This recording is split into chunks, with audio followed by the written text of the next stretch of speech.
बुल्ढाना में सामाजिक कार्यकर्ता व उबाटा राज्य प्रवक्ता जयश्री शेड़के ने सोनम वांगचुक को भूख हड़ताल वाली जगह से उठाकर अस्पताल में भर्ती कराए जाने को लेकर सरकार पर निशाना साधा है।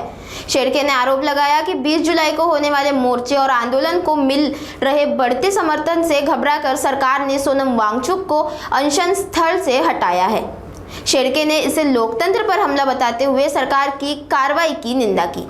देशाच्या पर्यावरण, शिक्षण आणि वैज्ञानिक क्षेत्रामध्ये ज्यांचं महत्त्वाचं योगदान आहे ते सोनमजी वांगचुक हे मागच्या 21 दिवसांपासून दिल्लीच्या जंतर मंतर येथे उपोषणाला बसलेले होते। या 21 दिवसांमध्ये सरकारच्या वतीने एकाही प्रतिनिधीने त्यांच्याशी येऊन चर्चा केली नाही, आंदोलन स्थळाला भेट दिली नाही आणि हायकोर्टाच्या निकालाचा दाखला देत आज अचानक सोनमजी वांगचुक यांना प्रचंड पोलीस बंदोबस्तामध्ये रुग्णालयात दाखल करण्यात आले। खरं म्हणजे रुग्णालयात दाखल करण्यात आले त्यामागे त्यांच्या तब्येतीची फार काळजी सरकारला आहे असं नाही, तर परवाच्या दिवशी 20 तारखेला जो मोर्चा दिल्ली या ठिकाणी होणार आहे त्याला मोर्चाला होणारी प्रचंड गर्दी आणि सगळ्या देशभरातून या आंदोलनाला मिळणारा खूप मोठा पाठिंबा, युवकांचं मोठं बळ, या सगळ्याला सरकार घाबरतंय आणि त्या भीतीपोटी सरकारने सोनमजी वांगचुक यांना अटक करून त्यांना रुग्णालयात दाखल केले।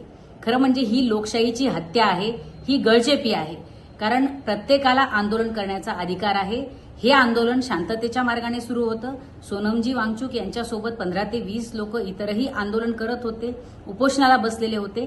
या सगळ्या आंदोलकांशी चर्चा करायची सोडून सरकारने जी काही दडपशाही आणि गुंडशाही लावलेली आहे त्याचा निषेध व्यक्त करावा तितका कमी आहे। मुळात सरकारला संवादाची भीती वाटते, कारण या सगळ्या आंदोलनाचं मूळ जे काही आहे, आंदोलनाची मागणी जी आहे ती केवळ शिक्षण मंत्री धर्मेंद्र प्रधान यांचा राजीनामा घेतला पाहिजे यासाठी हे आंदोलन होतं आणि त्यामागे कारणही तसंच होतं, ते म्हणजे नीट परीक्षेमध्ये झालेला घोळ, जो खूप मोठा भ्रष्टाचार आजचा शिक्षण क्षेत्रातला म्हटला पाहिजे।